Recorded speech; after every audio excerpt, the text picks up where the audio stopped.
گاو بنفش نوشته ست گودین.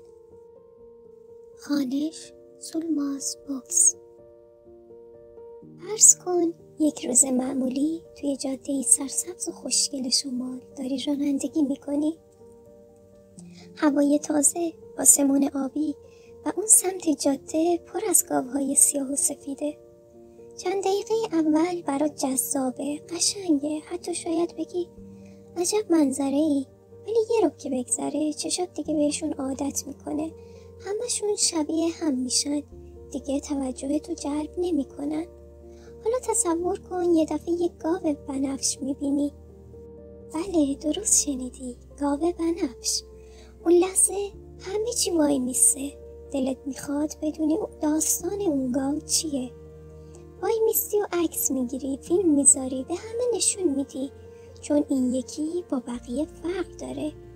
این یه چیز خاصه و دقیقاً همون مفهومیه که ست گودین توی کتاب میخواد بگه. یعنی توی دنیای پر از گاو معمولی باید گاو بنفش باشی. باید یه چیزی باشی که چشم رو بگیره، ذهن رو درگیر کنه و توی دل بمونه. قبلا تبلیغات تلویزیونی و رادیویی همه چیز رو تعیین میکردن. یعنی اینکه محصول خوب داشتی پول تبلیغ میدادی و محصولت به فروش میرفت. اما الان چی؟ الان آدما روزانه با هزاران تبلیغ، نوتیف، پست و محتوا بمبارون میشن. مغز دیگه جا نداره. هر چیزی که حتی یک ذره معمولی باشه به راحتی رد میشه. پس فقط اون چیزی میتونه دیده بشه که واقعا متفاوت، خاص و جسورانه باشه. توی بازار اشباع شده امروز وقتی همه دارن مثل هم عمل میکنن، اون کسی دیده میشه که برخلاف جریان حرکت کنه. ست گودین به وضوح میگه امن بودن خطرناکه، نادیده گرفته شدن از شکست هم بدتره. پس اگه یک محصول داشته باشی که عالی کار میکنه ولی هیچ کس متوجهش نشه، انگار اصلا اون محصول وجود نداره. پس نه فقط کیفیت بلکه توجه برانگیز بودن هم مهمه. خب اصلا گاو بنفش بودن یعنی چی؟ برای این کار اصلا باید چه عملی رو انجام بدیم؟ خب تو مرحله اول باید ابتکار داشته باشیم، یعنی یه ایده جدید، یه روش متفاوت، یک دیدگاه خاص. تو مرحله دوم باید شجاع باشی. همه گاوهای بنفش اولش عجیب بودن. اولش کسی اونا رو میدید میگفت این چیه؟ اما بعد عاشقشون میشد. تو مرحله سوم باید روی افراد درست تمرکز کرد.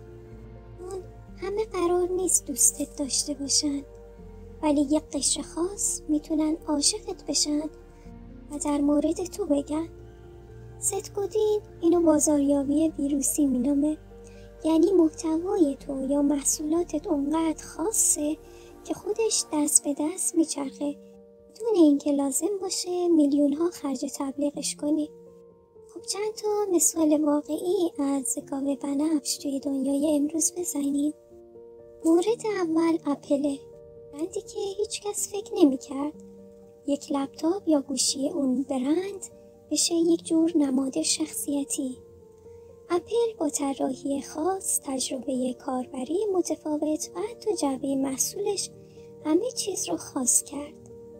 مورد بعدی برند دایسونه، جارو برقی که برعکس بقیه کار میکنه، یعنی بدون کیسه، با طراحی عجیب و غریب.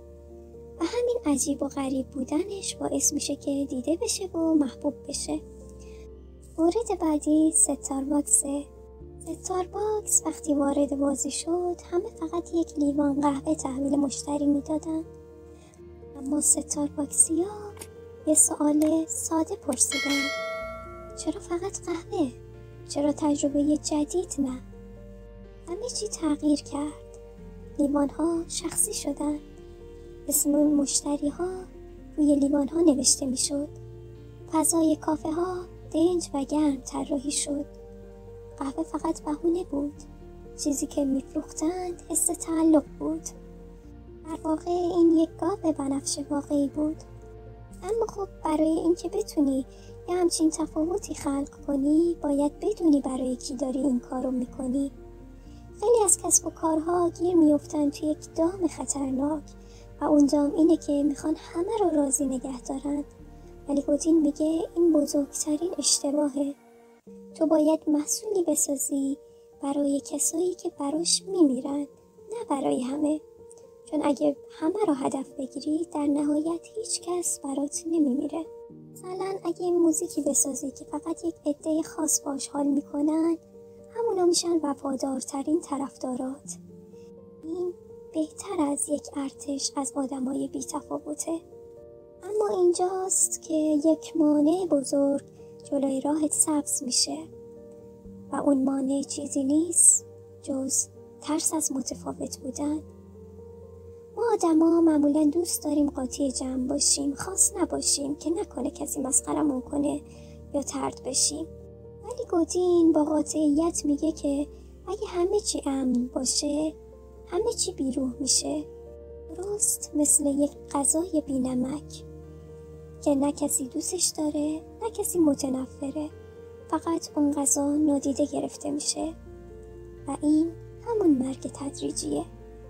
در نهایت گودین یک جمله تلخ اما واقعی رو به ما میگه و اون اینه که اگه کسب و کار امروزت ناپدید بشه آیا کسی دلش برات تنگ میشه؟ اگه جوابت نبود یعنی هنوز اون گاو بنفش رو پیدا نکردی، یعنی هنوز کاری نکردی که کسی دل بستت بشه و الان وقتشه که خاص بشی، که خطر کنی، که دیده بشی.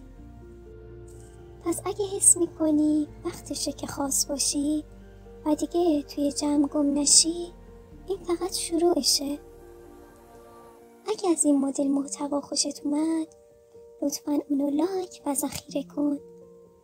سابسکرایب هم یادت نره و حتما توی کامنت ها بنویس که گاو بنفش تو توی چه زمینه ایه و یادت باشه یا باید خاص باشی یا فراموش بشی.